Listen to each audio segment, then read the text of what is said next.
கன்னிராசி நேயர்களே, இந்த புரட்டாசி மாதத்தின் பலன்களை காண உள்ளோம். இது பார்த்தீங்கன்னா, உங்களுக்கு கொஞ்சம் அதிக கவனத்தோடு இருக்க வேண்டிய காலம். அதாவது இந்த புரட்டாசி மாதம். இந்த மாதம் நீங்கள் வந்து பார்த்தீங்கன்னா, தான் உண்டு தன் வேலை உண்டு அப்படிங்கிற விஷயத்தில் மட்டும்தான் இருக்கணும். தேவையில்லாமல் மற்றவங்களோட விஷயத்தில் நீங்கள் தலையிடக்கூடாது. ஸோ காலையில் எழுந்திரிச்ச உடனே வந்து பார்த்திங்கன்னா, ஒரு பசு நெய் ஒரு வாயில் போட்டு கொள்வது உங்களுக்கு வந்து பார்த்திங்கன்னா நன்மை தரும். அது இல்லாமல் வந்து பார்த்திங்கன்னா மோர் குடிங்க. ஏன்னா இது வந்து உங்கள் உடம்பு உஷ்ணத்திலிருந்து விடுபடுறதுக்கு இது வந்து உங்களுக்கு வந்து பார்த்திங்கன்னா பரிகாரமாக இருக்கும். ஸோ நீங்கள் வந்து பார்த்திங்கன்னா இதை கண்டிப்பாக ஃபாலோ பண்ணுங்கள். உங்களுக்கு மேலும் வந்து பார்த்திங்கன்னா அலர்ஜி சம்மந்தப்பட்ட நோய், அதாவது கண் வலி, அந்த கண் அலர்ஜி இந்த மாதிரி இஷ்யூ கூட வரக்கு சான்சஸ் அதிகமாக இருக்குது.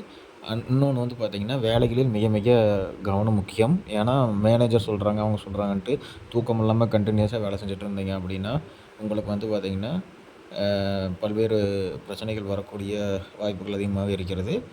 அது இல்லாமல் வந்து பார்த்திங்கன்னா சட்டத்துக்கு புறம்பானவர்கள், அதாவது யாராவது தப்பான விஷயங்கள் பண்ணுறாங்க, அதாவது நிழல் அந்த மாதிரி விஷயத்தில் வந்து பார்த்திங்கன்னா, அதாவது அவங்களோட வந்து நீங்கள் ரொம்ப தள்ளி இருக்கிறது ரொம்ப நல்லது.